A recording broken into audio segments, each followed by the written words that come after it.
Welcome everybody to Progressive Rock Time Machine interview with Galasphere 347. Today is Thursday, January 22nd. My name is Vin. I'm the Prog Whisperer, and I'm located out of Nashville, Tennessee. Today we got Stephen Bennett from Galasphere joining us from London, UK. We originally had planned on a couple of other members, but things came up like they usually do in this business. So we're going to proceed with Stephen, and he's a wealth of information. I'm sure this is going to be a really joyous and educational experience. So we're going to be discussing the soon to be released album, The Syntax of Things, which is due out next month on the 23rd of February. So without further ado, let's welcome Stephen Bennett and Galasphere 347 band. Hey, Stephen, how you doing? Hi, I'm fine. Thank you very much. Thanks for inviting me on. Oh, you are so welcome. I'm really looking forward to this. We're talking to you guys and getting to know some of the background information on the band. One of the questions, if you don't mind me jumping right in, is I'm curious to see how it happened because you and I had a conversation through email a few days ago, and one of the topics that came up was the logistical issues that you have when you got members of the band scattered all throughout Europe, and I can relate to that on a big time Yeah. level. So, how did you all happen to meet and agree to collaborate on this new recording? And can you take us through the events that led to the construction of the Sure. band? Sure. I'll blame it all on Jakob Lupo actually, because I used to live in Sweden Okay. for a few years before I moved back to the UK, and I had a studio out there in an old school on the Baltic coast, very beautiful Yeah. area. And I knew Jakob's music from White Willow, particularly, who are Got absolutely it. brilliant band, as I I'm like sure you, White I'm, Willow. su- I'm I sure do. you know. Yeah. Anyway, but Jakob had asked Tim Bowness, who I work with as well, to do Yeah. some singing on his Opium Cartel albums. Okay. And Tim came over to Sweden, and we did the recording in my studio, and I loved the music so much that I instead of just sending Jakob um, the vocals of Tim, I sent him loads of other stuff as well. Like I sang one of the songs. I sent him keyboards. I sent him guitars. I sent him everything. I love the music so much, and Jakob used it on the album Oh, nice, like, nice. which was absolutely brilliant. So and obviously on the album in White Willow, he had other musicians who worked with him, as you know. So one of the musicians was Matthias Orton, the drummer is too small a word for Matthias. I don't believe it. You've ever seen his studio. He's quite a guy, no It's like a question. cornucopia of amazing. It looks like Del Toro has made a studio and he lives in it. It's absolutely amazing place. And also Ketil Einarsson, who plays flute with a flute player. All I knew it was a flute player, but he's played with wobbler, I think, as well. So there were all these kind of Norwegian and Swedish musicians who were around. Yeah. And when I moved back to England, I was doing some work with Tim. I think we were doing Lost in the Ghostlight was the album that we were working on at the time, and Ketil sent me across some tracks that he'd worked out himself, mainly kind of MIDI based stuff. Right. And it was totally unlike anything I'd ever done before. Really, it was in the progressive rock field, but there were obviously, because it's different. As you know, when you work with other musicians, they bring in Oh, this kind sure. of interesting stuff. That's awesome. And Yeah. so I thought, well, this is rather good. So anyway, so I kind of played loads of. I've got lots of analog keyboards, so I played keyboards on it, played some guitar, Right. got a guy to play trombone on it. All sorts of things were on there as well. And Ketil played flute, and Jakob, and we gave it to Jakob, and he really liked it, and he put some guitar and bass on it. Yeah. And Matthias did the drumming, and we had this album, which is the debut album, Galasphere 347. I named the band. We didn't really have a name at the time, so the band came together as a kind of studio project, but it was kind of from people who we all kind of met through each other. It's that Right. usual thing. You know somebody who knows Friend of a somebody. friend of a friend kind of Friend of a thing. friend, yeah, Yeah. exactly. Anyway, the album, it did reasonably well, and it was, Yeah. to me, it was a new kind of thing, kind of music I'd done before, which was really brilliant, and it was successful enough for people to start hassling us for another album, basically. Now, Right. you probably realise it's quite a long time ago I was since the gonna first. say that. Yeah. I was gonna But suggest that. I suspect that Ketil sent across some more tracks. He did the same thing again. He does this to me. He Hmm. sends across these kind of things and says, "Look, do you think these might make a good piece of music. And I'm thinking, well, yeah, absolutely. Because I think the thing is, what he brings to it is that I guess my musical, in the progressive world, it's kind of the jazz, Genesis, prog, song based stuff. Nice. Keitel Yeah. Yeah. brings in the krautrock, experimental Yep. can stuff as I well. hear So it's that. quite a it's Right. quite a nice balance anyway. So he sent some songs, and I worked on them and everything. And I had a few songs as well that I thought would work really well. So we put some tracks. I put these tracks together, and these actually probably finished the recording. And this is why, if John was here, he'd probably say, "I don't remember anything I did on it," because it's such a because, as you know John Jowett. I'm sure you know John Jowett's, but he's basically in about 10 bands at a time, Right. and he's probably been he's been in 1,000 bands since we did this. Anyway. I noticed So that. yeah. So anyway, so we did this album, and unfortunately, Jakob though. Again, like John, really busy. He's got Yeah. the studio, Jude Ranch studio. He mixes, masters. He's working on White Willow. He's working on all sorts of stuff. So he couldn't really do very much on the album. So we had to find another bass player. Right. And John had. It's funny because I knew John, a big fan of John's, big IQ fan. Nice. Loved him in IQ. Yeah. And it was a bit, again, because you're asking me about connections here, right? How we all get together, kind of thing. Right. And Mateus played drums on the new album, he's just nobody's drums like it. I'm so blessed to have worked with such fantastic drummers in my career. It's just like I'm sure they feel the same about you, Stephen. I don't know about that, but I mean, I just think I've been so lucky to get drummers who can play. Yeah. Play the kind of music I write in and make Absolutely. it groove. Yeah, As he's you're a special. drummer, aren't you? You know Yeah. He's how difficult special. that is. No question. Yeah, absolutely. Anyway, so I did some work with Clive Mitten of 12th Night, and we made a music video. Oh no, it wasn't the Clive Mitten thing, actually, John. It was Fudge Smith who worked with Clive Mitten as well, so that's why I'm getting confused. It was Fudge who I was in a band with, La Host, in the 1980s, and he was in Pendragon obviously after that. So Okay. Yeah. yeah. So he had a young person he was kind of Svengaliing. He was making an album, and I played some Right. keyboards on the album. So when he was doing a Okay. video, we went and made the video, and the bassist on the album couldn't make it, but Fudge got John to come and mime to the bass line in this video. So I turn up at this filming in this aircraft hangar, because apparently all progressive rock videos are made in aircraft hangars. It was on the Queen's estate in Sandringham as well, which is a bit weird. Yeah. We didn't see the Queen, but she's not in the video. Anyway, so I met John, which is great, and I got on with him so well. And then when Tim Bonus's band was touring, and Colin Edwin couldn't play in Tim's band because Colin was off playing one of his things. Tree, probably, right? It might have been at the time something that pays more, probably. It's the usual thing, It's the usual thing. You lose musicians when they get a gig that pays more. And I know that Mark Kelly talked about that with Steve Hogarth. Whether it was Marillion or I think it was the wasn't it? It was like choice between the two. Anyway.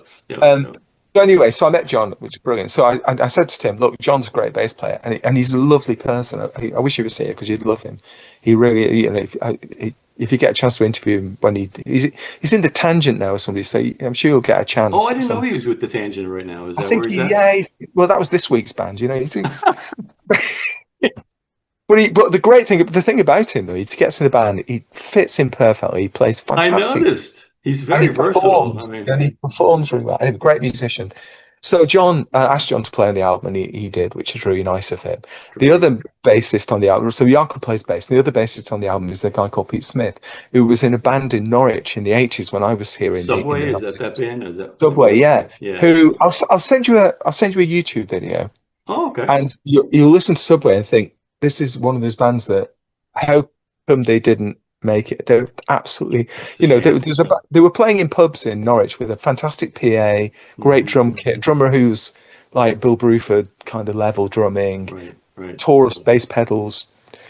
They were a fantastic prog band. Anyway, so Pete I've known for years, and he played on the track, and he's a great bass player. So the bass playing was covered there, and then we need a guitarist because Jakob at the time, Jakob hadn't played guitar for so long. He wasn't sure he could even play guitar anymore. It was like, anyway, he didn't really have time for it, which is sad, but I understand completely. Yeah. But he suggested this guy who's I'd never heard of at the time, Björn Ries, and with a Urbag. So I listened to Urbag and think, these musicians. It's like you just listen to them play, and you think, this guy's like one of the best guitarists I've ever heard that I've never heard of. Until I've heard of him. I hear you. It happens to me all the time. I'm listening. I know. Oh my God. So anyway, I asked Björn to play on a few tracks, and he did. Right. I played guitar on some of the tracks, the easy guitar bits I play, and he played these solos, which are just stormingly good. And he He's got a sends great me, melodic feel with his music, no question. beautiful. I know, and he sends me these perfectly recorded things. Yeah. And he's going, well, you might want to. I'm going, and I just put them on, and nothing. You were a mixer. You just turn the fader up, and it's there. It's perfect. I know. Which doesn't always work. I mean, I did work with one drummer who is one of the fantastic. He's a fantastic drummer, but he sent me like 40 takes of every track, and it took me months to extract. Oh, I know. The kind of thing, I can only imagine. Oh my God. Whereas with Björn, with Kato, with flute, with Björn, with John, with Pete, Jakob, it's there. You just you put it in, and then you do a bit of piddling back. So that's how the new album came about. But the thing is, the recording was finished probably about 2 or 3 years after the thing. But I had a baby, and it kind of took up a bit of space in my life. So I didn't get round to actually mixing it till really the end of 2023. And COVID, of course, came into it as well. That whole thing is, it kind of stopped everything happening. Right. And I didn't want to release it at a time when I couldn't actually do anything about it. So it took about a year for me to actually finish mixing it. And then I gave a New Year's resolution in the last year that I would finish it before the end of the year, and I just made it.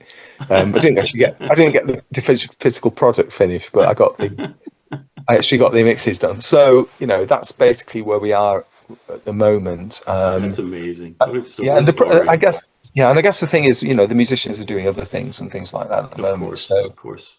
But I haven't actually asked Kate. I've said to Kettle, send me some tracks. So hopefully the next one, I think we've got another one in us, at least. So the next one hopefully will be a bit quicker, because I feel I've got more time now. My son's 8 now, so it's pretty much the same length of time as the album. I do a lot of I write about music technology, and I did loads of interviews, and I've done tons of these, like you, I guess. I've done tons of them, and my first ones were like telephone with a I think I actually wired the telephone into a tape recorder. I think that's how the actual bell of the microphone. Yeah. But no, it's great. You can just get So when I ring you back, well, I'll do some magic and merge the two together so we can have a. Yeah, of course, yeah, that's fine. So we can just chat for a bit until we run out, can't we? Is that was the recording work that you guys did, knowing the logistic issues? I appreciate all that feedback, by the way, and how you all came together. That is a great story.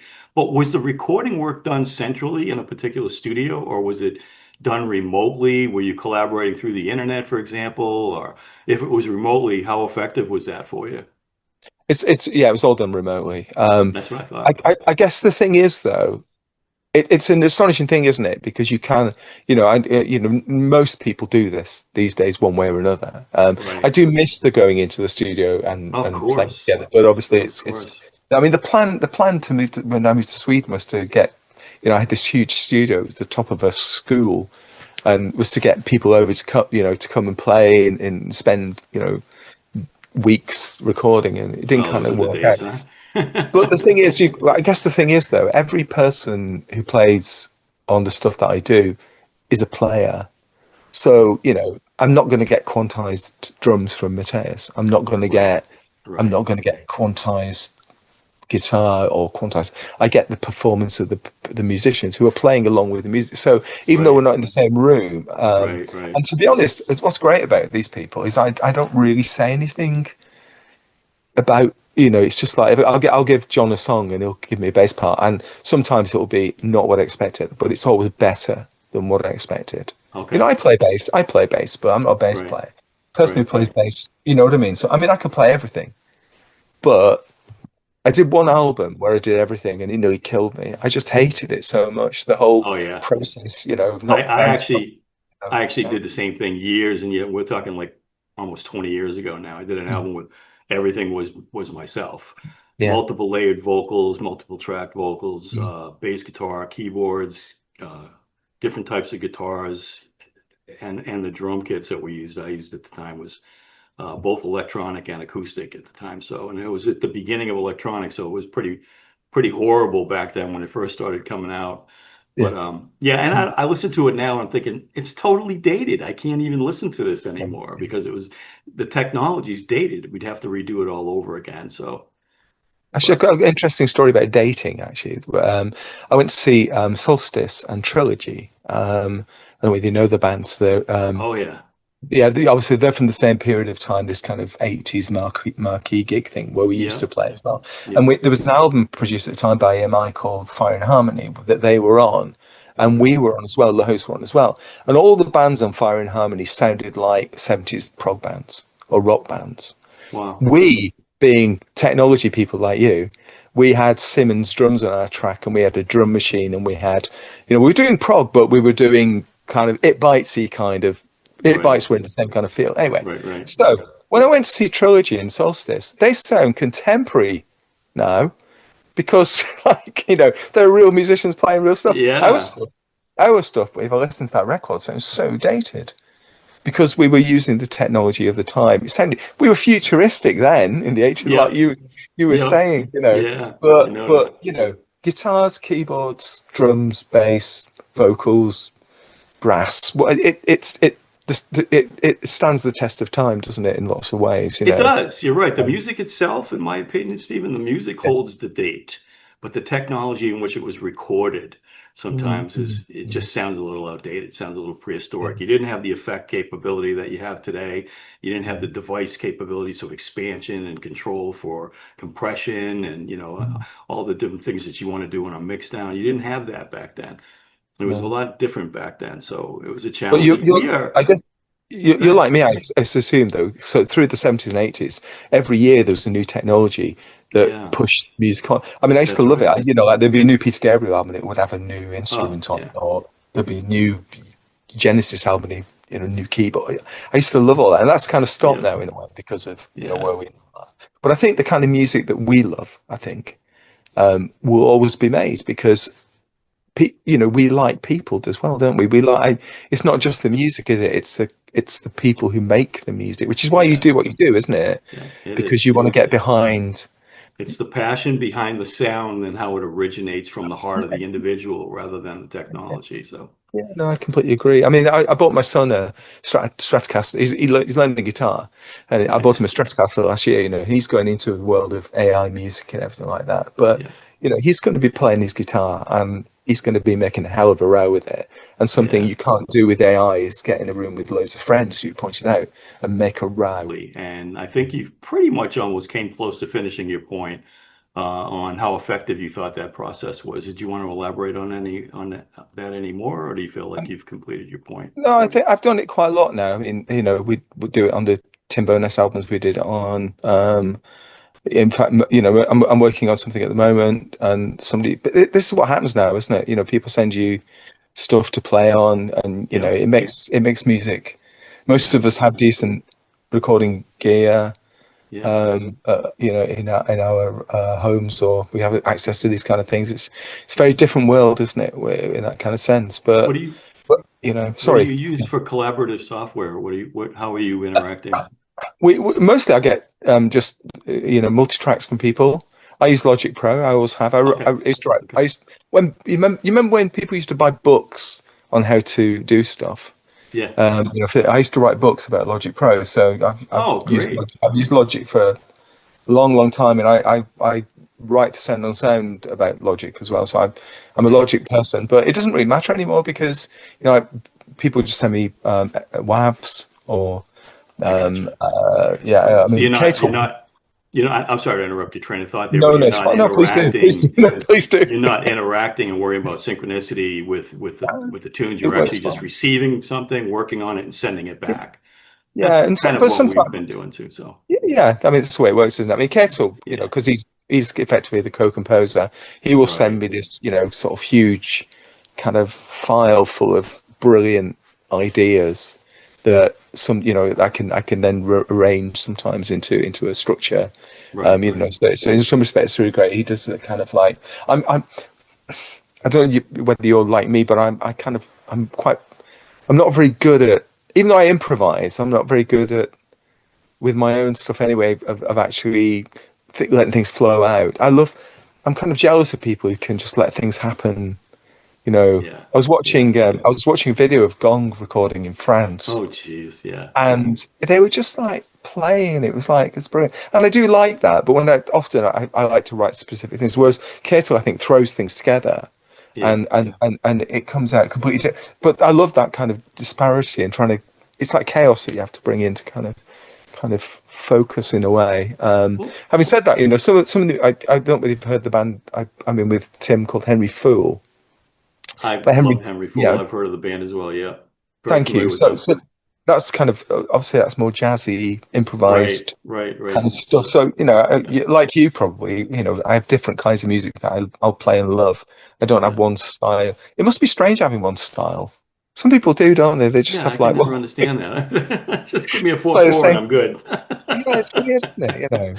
And that's why I kind of understand why Stephen changes his style every I album because I kind of I believe I agree with you. yeah, I like some of the stuff he's done. Actually, I yeah, like everything he's done, but it takes a while to adjust to the twists and turns he throws at you every now and then. very much so. But Yeah, yeah, he yeah. is a genius. I can only imagine what it was like to work with him. As a matter of fact, that was one of the questions I was planning on asking you when I know that your work with Tim Bonus and Steve Wilson with No Man and can you give me a little background and tell me how that all came about and how you guys interacted and what your contributions were? Yeah, it is a story actually because I'm originally from Lancashire, near Liverpool and Manchester, Yeah, in right in Lancashire. his And neck of the woods then, right? yeah, and well, Tim's from Warrington, which is really close. And Right. in the 70s, when I was first in the 80s, when I was first playing in bands in Liverpool, Tim was playing in bands in Manchester, and one of the bands he was in, Plenty, used to get played on the local Yeah. radio, I and I bet I really they like I were really super. liked Plenty. I Yeah, thought they were me great. too. And then several years later, I'm down in Norwich, and a friend of mine in Norwich, we were going to. I think we were probably going to see Steve Hackett. We all seem to be going to see Steve Oh, Hackett, and nice. he played. He always plays music on the way, and he played No Man. I thought, oh, this is great. What is it? And he told her. I Right. found out, and I bought a couple of No Man albums. And then Tim moved to Norwich, so my friend Richard said, "Meet Tim. Come meet him for a coffee." Now, I'm not very good at meeting musicians. I've never been the kind of person who can walk up to people and say, "You're, you know, John Anderson," kind of thing. So I was a bit wary, but we met, and of Yeah. course, we're Was from it a similar, pub or a coffee just place or? coffee. Yeah, Yeah. Tim's Okay. like me, doesn't drink, Good. Yeah. vegetarian, vegan, whatever, Yeah. whatever. Right. Anyway, Right. Right. but we got on like a house on fire, and we started talking about making a concept album because we both like prog, and and we were going to base it on Stig of the Dump, this children's book called Stig of the Dump. And as we were discussing it in this coffee shop. The author of Stig of the Dump sat on the table next to us. No kidding. I knew his wife. She was a scientist. She worked with me at the university, and she came in with her husband, and he's not Wait a great. minute. Wait a I know. minute. Wait a minute. He just happened to have been there when you're thinking about doing something on his work. What a Yeah. synchronicity issue that is, right? That's So we decided to insane. make an album. We didn't make the concept album, but Stick of the Dump, unfortunately, because we were joking about it, really. But we did Yeah. get together with Fudge Smith again, played drums, fantastic drummer. Peter Chilvers, Oh who yeah. works Yeah. with Brian Eno now, Yeah. and Mike Clifford, who's also on the. I haven't mentioned Mike, have I? Mike Clifford's also on the. And I'll explain why he's on there in a minute. He's on the Galasphere Okay. album as well. We got together and we did the first Henry Fool album, and Stephen did some work on that. He mixed one of the tracks or two of the tracks, and there was some No Man stuff going on at the time, so we were adding there's lots of kind of interaction. So that's how I met Sure. Tim, Sure. and of course, and then we started touring. Tim's recording albums together and Yeah. recording and touring, and Yeah. so when No Man came to do their first tour for God knows how long, Tim, Tim, it was sensible in some respects for Tim to use his back. We were like, I think it was Genesis with a backing band for a comedian in the 1970s called Charlie Drake in Britain. It's like What? bands become back. I know it's crazy, isn't it? You get these musicians touring with. Anyway, so we, Oh, we wow. effectively became the No Man backing band, Okay. and which was great, and that tour was fantastic, and I loved it, and right, because Richard Barbieri is also Oh one of my yeah. favorite Oh, he's keyboard great. players. So Yeah. so kind of like, yes, we did that, and that's how I got involved with Stephen and Tim. In fact, I've been talking to Tim about we're talking about doing some more gigs later in the year Oh, uh, cool. with that band, because he's been doing a different kind of, because Tim's like Stephen. We reached peak working together on Lost in the Ghostlight in that kind of form. So he Right. moved on to doing some other stuff with Yeah. other Yeah. people. But we're thinking of getting together at the Burning Shed anniversary this year. Oh yeah. Yeah. 25 years of Burning Great Shed. label. Yeah, I know. I agree. It's based in Norwich, where we are now. I am now. But the yeah. So I was hoping to do that, and we're doing some writing together and stuff as well. Yeah. So that's what happens. When you It's a collaborative world, and I've always loved that. In the bands I liked, you get Hatfield in the North, and they would all be on other bands' Oh album. my gosh. That kind of. Canterbury alone was such a can of worms, wasn't it? I mean, my Absolutely, yeah. God. I love all that though, but I other do people too. don't. I mean, it's hilarious how many people who like Porcupine Tree and Stephen didn't know No Man existed. Right. I just find that astonishing, that. But then again, you know this, don't you? Like, Yeah. Yes will do an album, and Chris Squire will make an album that's as good as any Yes album, Yeah, and and it'll be completely nobody will buy. unnoticed. Yeah, Fish out of nobody will water. buy. Absolutely. Because, you think, well, wouldn't you actually? Because me, I'm like, I'm listening to everybody Yeah, I'm like that as every well. band I love, kind of Yeah, thing. I So agree. anyway, that's how I got involved with, and of course, Tim was the thing that led through to Jakob, that led through to, so maybe I should blame Tim, not Jakob. I don't know. Um, for it was interesting though, because it took so long to record the album. It's the first album I've Yeah, done where, well, yeah. actually, the Henry Phil, I do get requests for Henry Phil stuff as well, but I got nagged by people to make an album, which never really happened before. Mostly it's like we release an album and some people like it, but it's not. I've never been in that position where before people are emailing and saying, where is it? Well, I felt pressure to release the damn thing and get it done, And a which I'm musician glad. should never feel stressed like that. No, I know. Yeah. But yeah, you're talking about, making your recording. It even whatever level you're at, it's the Right. same, isn't it? The same. Yeah, We put the yeah. pressures on ourselves. If it's We not a do. record company doing it, No, you're we do, right. we do it ourselves, and it's hilarious. Some of the, I mean, the first, I'd only met Tim very briefly, and I think the first Henry Phil album, we recorded a lot of the vocals in my attic studio at the time, and I think we kind of argued. It was like the recording of Tusk. The the tensions that built up because we were all passionate. Yeah, We're all passionate about it. right, Nobody's right. passionate about it. If we were accountants, we probably wouldn't be as passionate. But as musicians, we feel that's why we do it. We're arrogant to believe that anybody else would like our stuff. Obviously, Yeah. why would we do it otherwise? But we're also nervous that everybody will hate it. It's kind of thing, because you're putting your heart, aren't you? I mean, you were It's doing that, passing your yeah. single on to people, it's because somebody will turn around and go, I mean, it's funny, I don't read reviews for various reasons, but yours came up in an email and I accidentally saw it.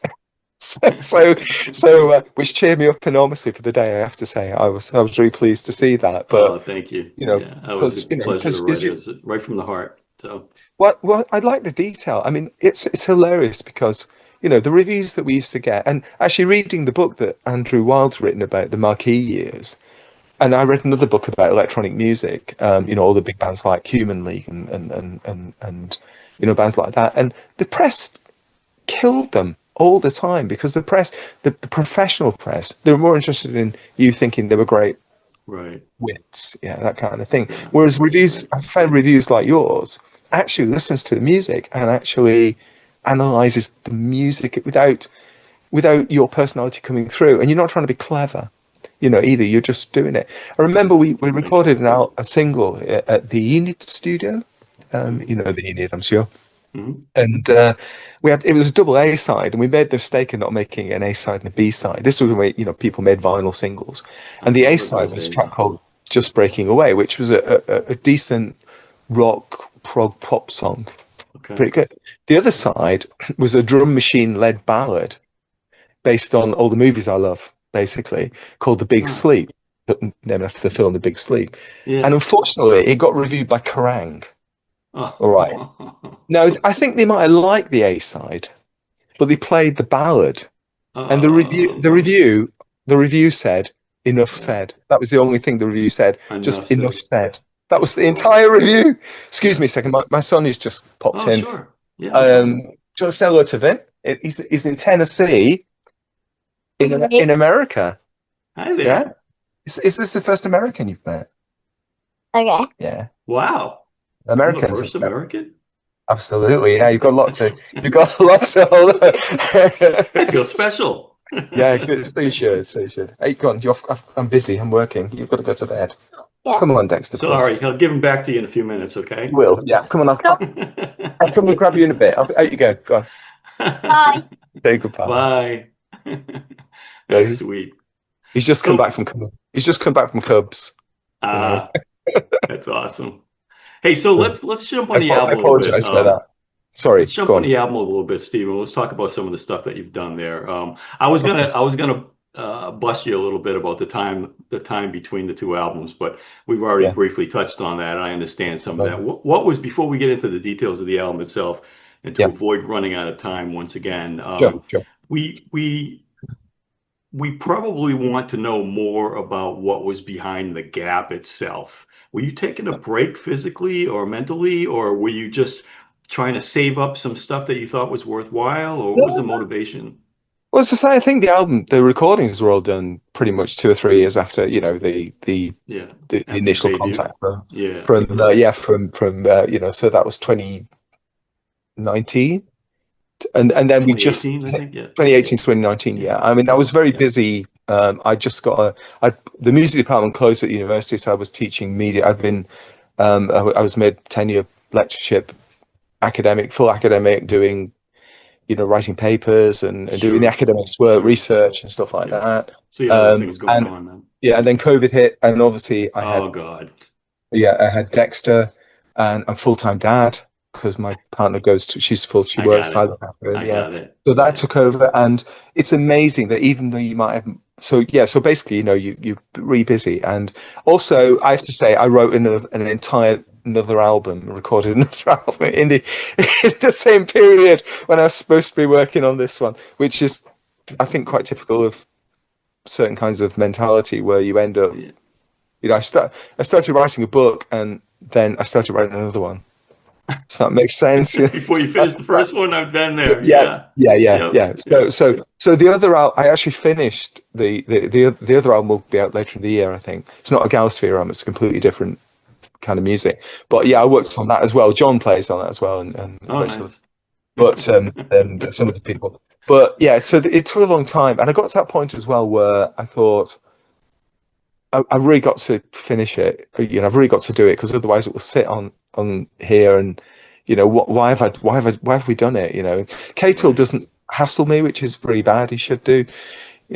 He's such a nice guy. But I have to say, the musicians I work with have been lovely people.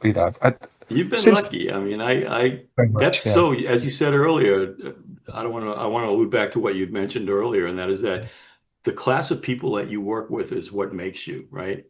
Oh, And I think so. in a Jim. collaborative environment, you also noted that sometimes you're working with egos and that kind of kills it all. And to have people that you can collaborate effectively with of that musical quality and not have egos get in the way is a special thing. That's what you want to try to capitalize on. And that's what you got with this super group that you've got going on with Galasphere. I mean, these guys are, from Matteo all the way down the pipe. It's just a crew of incredible musicians. That's why I was so blown away when I listened to this for the first time. Thank you, thank you. Yeah. It's nice of you to say so. It's interesting because when we have a DJ on BBC Radio 6 called Stuart McConey, and if you ever get a chance to listen to his show, it's absolutely amazing. I mean, he is left field of, it's prog and left field, basically. You know, it's the kind of thing he plays. Okay. And he played the Henry Fool track, and he called us a left field supergroup. So then Prog Magazine called this supergroup. So I've been in two supergroups now, which is Yeah. You know, I don't feel like I've been in a supergroup. I gotcha. You know, but yeah, it is quite hilarious. The whole not a thing. label Yeah, you want to carry because it's hard to live up to. But you know, you've got quality Yeah. musicians there, Stephen, and you got skills that Yeah. really kind of are exceptional. So, thank you again. It's very sweet of you to say so. Americans are so polite,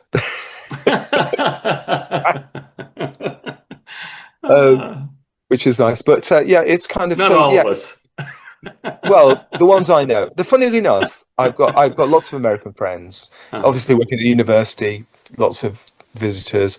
I've got American musician friends. I've got I've never met personally an American I did not like. Oh, good. Okay, so I've got this really biased view. I'm a real America-phile. I've got this biased view. So obviously, you know, at the moment things are a bit complicated. But you know, not from you know, I've got Russian friends, to be honest, as well. You know, we just get on with our lives, don't we? And Yeah. you know, things Well, happen. musicians gravitate towards musicians. As long as you stay in that class, you're safe. I think you're right, and I think most people, that's what we want, you know, just to get on with our lives and do the things we want to do with our families or with our friends or whatever, you know. Right. And I think that, you know, again, it's interesting when I talk to the musicians that I work with, because you know we're all we all like different things, but we all have the same underlying feeling about making music, you know. I mean, I listen to what Mateus does sometimes, and my brain I can't even get around it, you know, because he produces. I don't know if you've heard, because he's prolific. He's like John. He releases so much stuff. I can't even keep up with it, and it's all. It's. You know who he reminds me of, Stephen? I'm sorry. Yeah. No, really please. Apologize cutting you up. Mike That's Portnoy. Yeah, he's everywhere.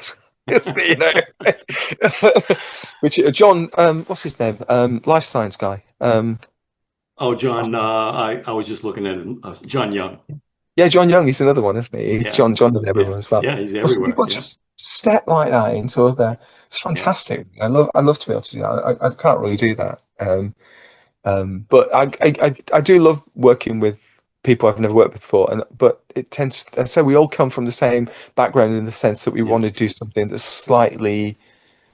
That's worth, you know, slightly different to what, you know, and I say pretty much everything that everybody I've worked with and the music I make I can't see anybody wanting to listen to music that's made by computers doing that kind of stuff. Everybody wants, you know, you want people behind it, because you know, we have a festival just up the road in Great Yarmouth, in Norfolk. It's called HRH Prog.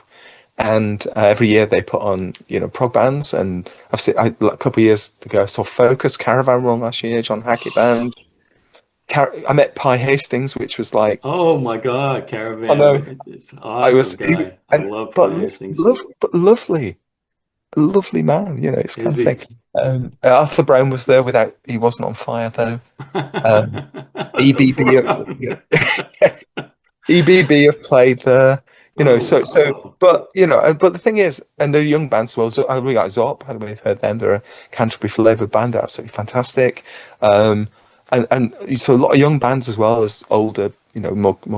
But every single you have access to my site, and it has a European festival schedule on there, and I update that as frequently as I get information on. If you know that tour announces their next lineup and you want to send me that, I'd appreciate it. I might not have access to it anywhere else. Sure, I will do. Yeah, it's been on every year for.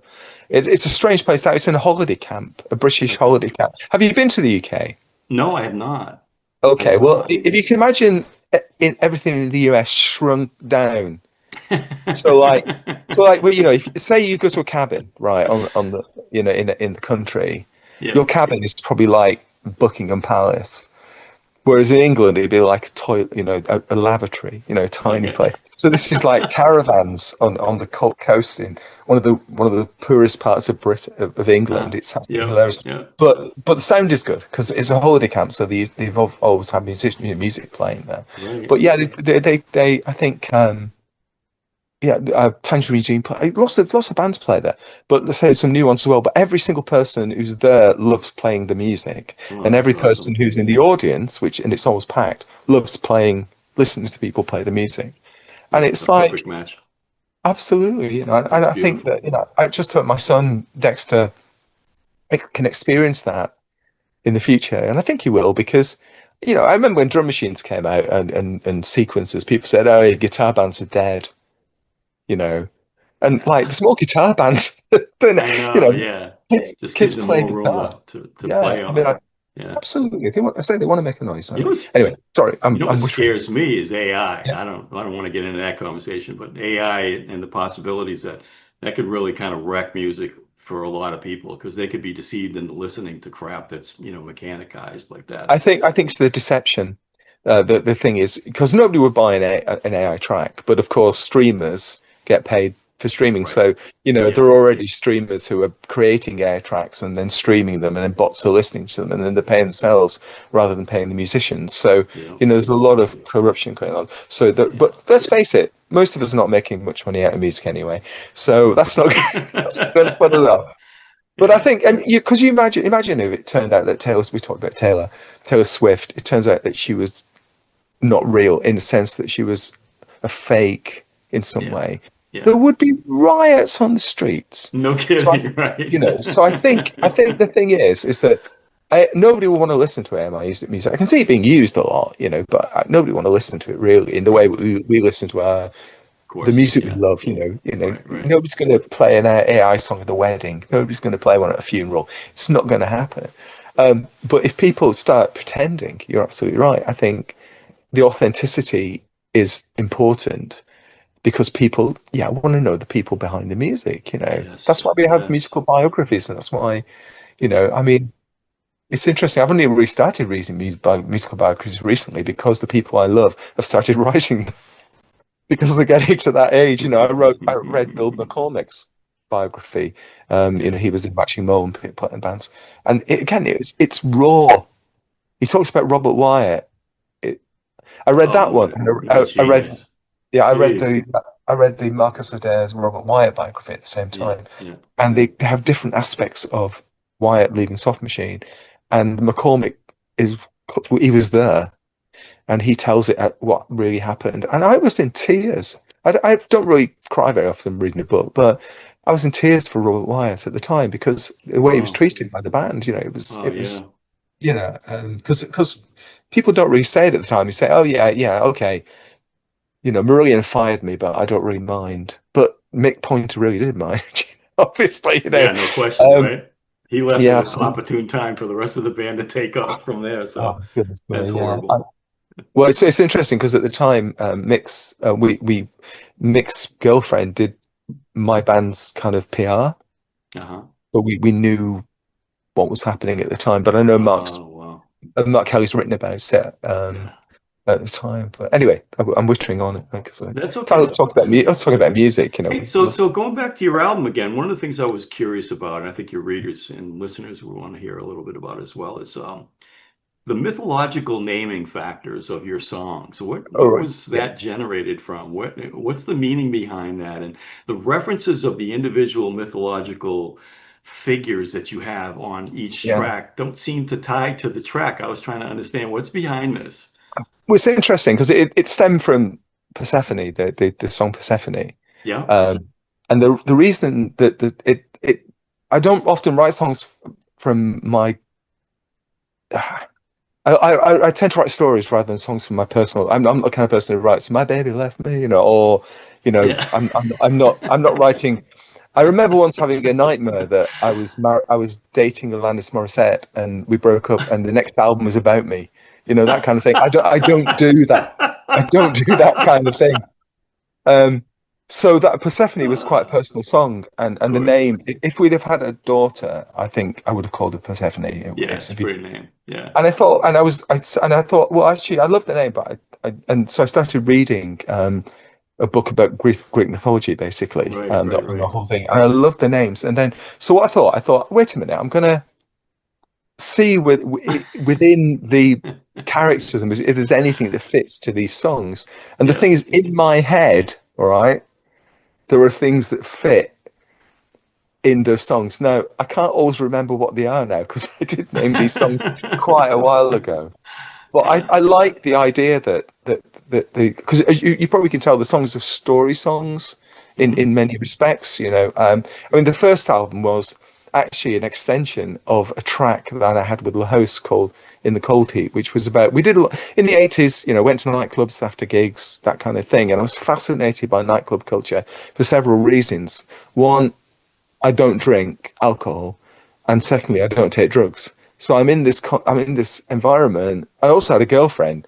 So the three things that you go to nightclubs for, and the music I didn't particularly like. So the four things you go. What So things? none of them. So I was an observer. It was that you must have been in that situation sometimes where you're at a party or something, and you feel that you're separate to the entire thing. So Yeah, I was fascinated yeah. by the whole thing. So I thought I'd extend that on the debut album.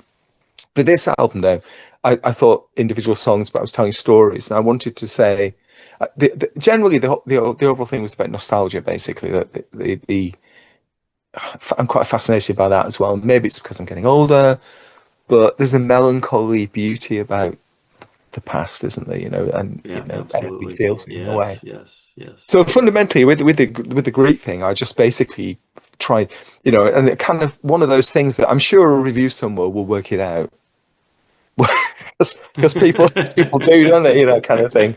Because what I'm fascinated by reviews as well is the way that reviewers, well, your kind of review, not the reviews you get in the main press, but your kind of review, is you get filtered back what a listener hears, which often is different to what you meant by lyrics. I Of spend, course, of to be course. honest, another reason it takes so long to do things is because I spend more time on the lyrics.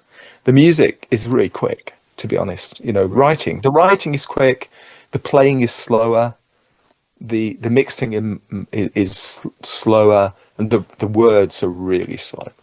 And Yeah. I'm sure every lyricist you'll talk to, Yeah, because you're never you being satisfied. one, You want a yeah, story that's compelling. You want something that's yeah, going to pull yeah, somebody in, and yeah, yeah. it's not always easy to do that fits the nature of the song. So, I mean, lyric writers, the best ones are just, what an amazing art that is to fit, right. something so profound into tiny little spaces, you know. Yeah, You I know, hear you. I agree. even the longest prog song, the lyrics are still a tiny compared to even a poem. They're still quite compact, aren't they? Yeah.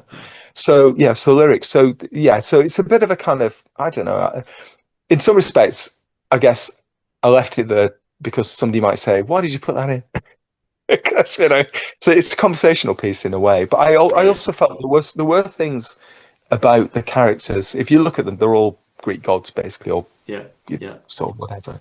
And it all stems from the Persephone song, really. That I thought, oh wait a minute, this actually this god with. If you look at, I can't remember which one. Herath is Nyx. I can't remember what it is without having it in front of me now. But there was a nostalgic. They were talking about the past when they were talking about the god. If you see what I mean. So Right. it Right. fitted in perfectly with that. But the first track actually, the inspiration came from a conversation I had with Mike Morton of The Gift. Okay. If you know The Gift, I've heard of them. I have. Yeah. yeah, Yeah. he won't remember this, but a Okay. long time ago, we played a gig that he was at a festival, and Mike's really nice. He's in Genesis tribute bands as well. He's a great singer, and The Gift are a really great band. But we started talking about what it was like, teenagers listen to music and kind of going to gigs and things, like that. Yeah. And when I was writing it, I thought of him all the way through. It was him in my head, and he will not remember any of this at all, But that's what happens. Sometimes you get a stem of an idea in your head, and it eventually finds its way into a lyric, kind of Yeah. thing. Yeah. Yeah. So yeah, so not as important as you might think it was. No, I understand it's that. not a great concept, but I yeah. looked at the one song to me that jumped out. First of all, I love "Life as an Architect." That was just an impressive song. Thank you. And then I Thank you. listened to "Broken Bones," and I thought, "Wow, what a masterpiece this is!" With the sax that Mike played on that was phenomenal. The whole Mm. song was great. But all of a sudden, the lyrics jumped in, and I'm listening to Captain Black broke his Yeah. back playing stupid games. I'm like, where did this come from? What was behind this? It was a funny, and there was a reference. I'm trying to remember what it was. The reference was, it was, oh, I'm sorry. We're going to run out of time again. We got, I think, 8 minutes left. But she knew that when she met her, she was never Yeah. going home or whatever. I'm Yeah. like, I'm trying to make sense of this. I was reading it like 3 or 4 times going, Yeah. lyrics normally are not important to me. It's the music I listen to, right? Yeah. The Yeah. lyrics jumped out at me. It's kind of like slapped me a couple of times, like try to figure Yeah. this one out, buddy. You Well, know? I was thinking of it because it reminded me when Mike played the sax parts on Sax. it. Yeah, The song it yeah. reminded me of. This is a Cato song, so it came in like in bits I got it. full of I got it. sequences. You can always tell a Cato song because it has arpeggios in it, going like that. He always does it. Which I never do, which is brilliant. So you never. So, Yeah. but it reminded me of the song by King Crimson called "Cat Food." Oh, cat And food's crazy. yeah, yeah, and it reminded me a little bit of cat food. It's not really like cat food, but cat food has this sleazy feel about it, doesn't it? Yes, it does. It This kind of does. Soho. I spent so much time in Soho Did in Adrian the Belew write those lyrics? Do you remember? no, it was a really It early was song. before So his it would time. have been Pete Sinfield probably. I would imagine Okay. it wrote the lyrics. But in the 80s, because the Wardour Street was in Soho in London, and Soho in the 1980s was full of gangsters and prostitutes and Yeah. Yeah. all sorts of things like that. So the lyrics, I'm not going to explain to you really, but the lyrics kind of reference that kind of period, and they're meant to be, if you look at them from a certain angle, they're quite sleazy lyrics in a way. Yeah. So that's where they come from. That's why maybe they're, I mean, the song itself didn't really want much vocal. It was an instrumental Right. piece. Right. So it's So just kind of a footnote for the song to kind of ride off of is probably what you very much got so. there. But it reminded me of that sleazy kind of, Yeah. and musicians often write about this stuff. There's a song called Red Light on the Greenslade album, which is about a prostitute. Musicians write about prostitutes, they write about drugs, and they write, all sorts of. I never write about any of that stuff. So I kind of thought I'll do a song that has that kind of sleazy kind of, and it's kind of like a lifestyle, people living in a lifestyle and things like that. That again, you're making stuff up. The lovely thing about being a musician and if you're a writer as well, I guess it's you write novels, you create worlds that are not yours. Absolutely. Yeah. And Although look back at them later and say, where did that come from? it is weird, isn't it? It's whatever things at the time, but people often think you're writing about yourself. And it was quite interesting on this one because I did write a couple of songs from a female perspective, which is, I don't think you say it. It's a difficult thing to do, and It is. not everybody likes it either. But obviously, I'm not a woman, so it's not from my perspective. And that's pretty obvious. I hope that it's not that way around, But right. yeah, but again, lyrics just like every time I've got the tune in my head. But I think that I'm sure every single person you've interviewed who writes lyrics says the same thing, and you go, yeah, it's the same for me as well, kind of Hey, thing. let's end on one question that I wanted to ask you about is the use of your Mellotron. First of all, thank you for being a Mellotron player. All right, it's a my pleasure. lost art, man. I really love Mellotron music with prog. They're made for each other, especially if it's played well. And your ARP Odyssey, is that your instrument of choice that you use now? I've noticed that you use that. Yeah. I kind of got really into it when I was working. I did a thing for Jakob, which was a trip. God, I can't remember. It was a tribute to somebody. Anyway, it was a tribute to him, and I played all the lead lines on the Odyssey. Yeah. Which I've had for a long time. But I got this kind of sound that I really like. This kind of wobbly, weird sound that. I've kind of used it a lot recently, as opposed to mini mode, which I've used a lot in the past before. Right. and the Odyssey sounds completely different. And I've got a lot of Odyssey playing. I love Dave Lawson from Greenslade. I've mentioned Greenslade before, Yeah. and Billy Curry from Ultravox Odyssey players, Yeah. kind of thing. So I do love the sound, and there's nothing that sounds like it. It's like, and mine's it's in good condition and everything, but it is quite old now. That's great. So it's a bit unpredictable. Well, the Taurus bass pedal that you're using It's it's quite become old. a thing Yeah. lately. I'm seeing that more and more. People are trying to find those things that are in good condition. They're not easy to find anymore. Well, I've had this So, stuff a long time. I've been, yeah. I've been buying stuff for, most of them. But I did get a few things when they were cheaper, but they're all very expensive. I suspect the Norwegians, who are really rich, bought them all. Like if you look at Mateus, he's got like 2 Mellotrons, 2 Mini Moogs. Reese has got Mellotrons, Mini Moogs. Lars has got Mellotrons and Mini. Every Swedish, every Norwegian musician has a Mellotron. It's like they're given them, You're right. It's Eastern European. That's everybody's got it over there. I hear that. Yeah, but I was really lucky to get the Mellotron. That I bought it, and it wasn't that expensive at the time. But the person, I'd love to know who you belong to, because there's only, and mine's one of the later ones, because it's called the Novatron, because an American I've seen them.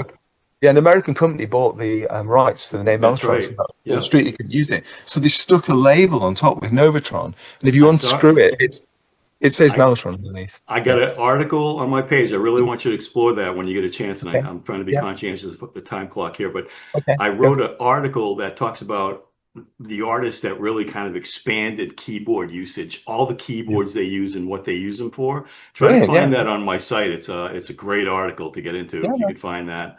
And listen, I want to end this only because I don't want this to get cut off sharp the way the last one was going to. Sure thing. So I want to say thank you so much. I could talk to you all day. This is a great you as well. Thank you very much. I appreciate your time. You're a great guy, and hopefully we get a chance to talk again someday soon. So get on that recorder and put some new music together, and I'm definitely looking forward to it. And let me put this together for you, and I'll send you a copy pretty soon. And thank you again for all the time that you spent with us. No, thank you very much indeed. It's lovely to speak to you. Okay, have a good day. Take care, Stephen. Say hello to the boys for me, okay? Yeah, bye, y'all. Thank you.